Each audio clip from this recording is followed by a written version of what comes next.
ഉദ്ദേശം നമുക്ക് മനസ്സിലായില്ലല്ലോ. അവനെ കണ്ടാ തന്നെ അറിഞ്ഞൂടെ കള്ളൻ. നിങ്ങൾക്കങ്ങനെ തോന്നിട്ട് എന്താ എന്നോട് പറയാത്തത്?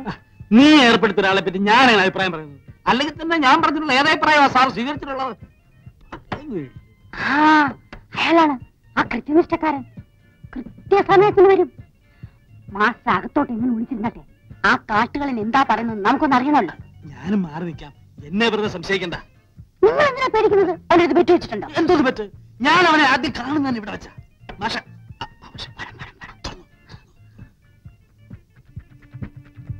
നമസ്തേ മാസ്റ്റർ ജി.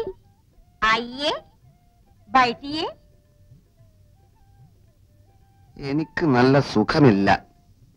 ഇന്ന് ക്ലാസ് എടുക്കാൻ കുറച്ച് ബുദ്ധിമുട്ടായിരിക്കും. അതോ അവിടെ ചെന്നപ്പോ ആളെ കണ്ടില്ലേ? ആരെ? അത് പോട്ടെ. സാറിന്റെ വല്യച്ഛൻ എങ്ങനെ ഇരിക്കുന്നു? വല്യച്ഛൻ? ആ ഉത്തർപ്രദേശുകാരൻ വല്യച്ഛൻ. ഓ, ഉത്തർപ്രദേശ് വല്യച്ഛൻ. അദ്ദേഹം മരിച്ചുപോയല്ലോ. അമ്മാവൻ. അമ്മാവൻ. അദ്ദേഹത്തെ കണ്ടിട്ട് ഒത്തിരി നാളായി. സാറിന്റെ വീട്ടിൽ ആർക്കോ സ്മോൾ പോക്സ് ആണെന്നോ ചാവാൻ കിടക്കുന്നെന്നോ? സ്മോൾ പോക്സ് ഇല്ല. സത്യം പറ, താൻ ആരാ? എന്തുദ്ദേശിച്ച ഈ വേഷം കെട്ടിവിടെ വന്നത്? മേഡം, എന്ത് പറ്റി?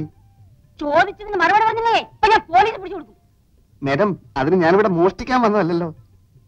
ഇവിടെ പഠിപ്പിക്കാൻ വന്ന മാസിനെ വിളിച്ചോണ്ട് പോയി നീ പഠിച്ചിട്ട് അത് ഇവിടെ വന്ന് ഛർദ്ദിക്കേണ്ട കാര്യം എന്തെന്നാ ഞാൻ ചോദിക്കുന്നത്? ആര് പറഞ്ഞു? ഭഗവാനെ, ഇതെന്തൊരു ലോകം, എന്തൊരു നുണ. നീ മേഘന്റെ മോനാണെന്ന് പറഞ്ഞില്ലടാ. എനിക്ക് സ്മോൾ പോക്സ് എന്ന് പറഞ്ഞില്ലടാ. ഇല്ല, ഞാൻ പറഞ്ഞില്ല.